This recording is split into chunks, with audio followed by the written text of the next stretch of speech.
Dans les villes libérées, mais marquées au fer rouge par la guerre, les Américains entrent en contact avec les résistants locaux.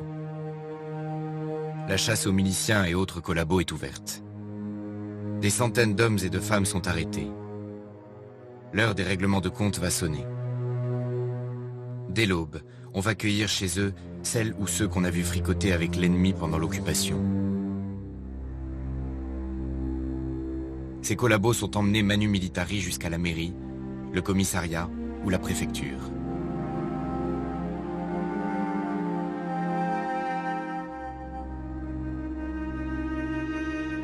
S'il s'agit d'un homme, dans la plupart des cas, il a le droit à une balle sans autre forme de procès. Certains subissent des tortures, sont battus à mort ou exécutés après une parodie de justice. Les vannes de la vengeance sont ouvertes, l'épuration sauvage commence. Aux femmes, on réserve un autre traitement, et tout particulièrement à celles qui sont soupçonnées de collaboration horizontale. Insultes, coups, mise à nu, exhibition publique. L'été 44 est un moment de violence, et de violence où le plus grand nombre va enfin pouvoir participer à l'accomplissement de cette violence. Celle de la peur vécue, de la répression, des déportations, des bombardements, des combats. Donc nous sommes dans une société en guerre.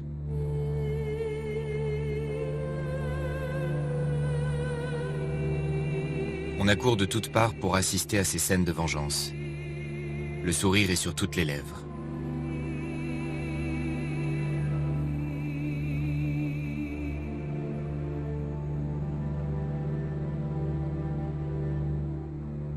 Certaines subissent un autre châtiment, plus ambigu, la tonte de leurs cheveux en public.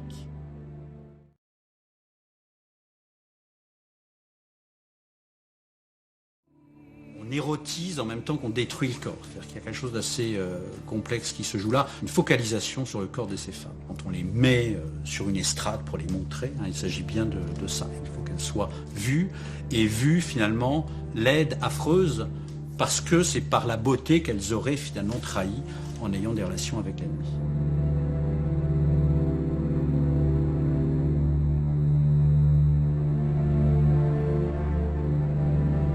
La symbolique est forte. Couper la chevelure d'une femme, c'est mutiler sa féminité, la déshumaniser. Parfois même, on improvise des tribunaux pour justifier la tonte. Les femmes ont beau essayer de se défendre devant cette justice populaire, peu importe qu'elles soient coupables ou non. Les jeux sont faits d'avance car il faut des victimes expiatoires. La moitié des femmes qui sont tondues ne le sont pas pour avoir couché avec les Allemands. Elles le sont pour d'autres formes de collaboration. Une fois tondues, on leur lance au visage des projectiles divers. Ces femmes sont emportées sur des charrettes qui font penser à celles des condamnés à mort de la Révolution française. Elles sont promenées dans les rues des villes et des villages, soumises aux invectives. Elles seraient 20 000 dans toute la France à avoir subi ces humiliations durant ces quelques mois d'épuration sauvage. Un chiffre difficile à vérifier.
Mais Capa ne se contente pas de cet édifiant cliché.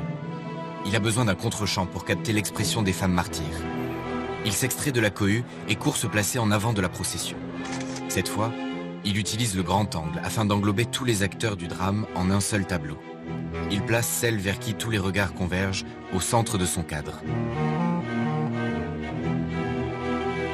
Derrière Georges, Germaine et Simone marchent côte à côte. Les deux femmes sont protégées par 3 policiers.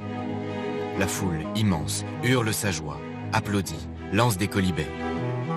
Il semblerait que la ville entière soit venue pour les raccompagner chez eux. C'est Georges, le père, qui mène le cortège. Simone regarde fixement devant elle. Mais Capa n'est pas entièrement satisfait de sa composition.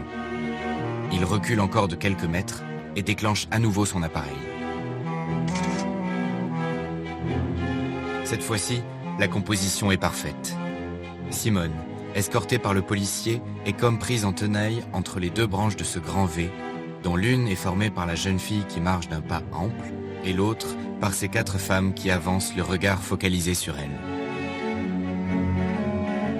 Derrière la dizaine de personnages qui forment l'avant-plan, l'immense masse de Chartrains libérés accompagne cette terrible procession. Capa place le drapeau français juste au-dessus de la pointe du V, comme le point d'orgue de sa composition. Évidemment, tous les regards convergent vers la tondue, mais leur attention est autant attirée par son crâne rasé que par la tête chevelue de son nourrisson. Cette fois-ci, Simone est penchée sur son bébé qu'elle couvre des yeux. C'est ce petit détail, sublimant la composition, qui fait toute la différence entre les 2 photos. Tout le talent de Capa est là. Il réussit à synthétiser en une seule image l'ensemble des symboles de ce moment historique. Le drapeau, les policiers signifient que l'ordre républicain est revenu. La liesse de la foule témoigne de la liberté retrouvée. Le crâne rasé symbolise la trahison et les yeux baissés du père, la honte de ceux qui ont tout perdu. Cette photo témoigne du jour où tout a basculé. Elle tourne une page d'histoire car on n'est plus dans la guerre, on est déjà dans l'après. Ce qui domine ici, c'est la joie de cette foule qui dit « On occupe enfin librement le pavé de notre ville qui, hier encore, était frappée par les bottes allemandes. » Au cœur de la liesse, on retrouve le trio du malheur. Au premier plan, Georges, le père, qui cherche à échapper à ce drame dans lequel il n'aurait jamais voulu figurer. Derrière lui, on aperçoit le crâne rasé de sa femme, Germaine, qui déjà s'éloigne de sa fille, comme si elle n'avait rien à voir avec cette sombre histoire de coucherie. Enfin Simone, la fille par qui le malheur est arrivé. Elle est au centre de la composition et restera pour toujours la tondue de Chartres.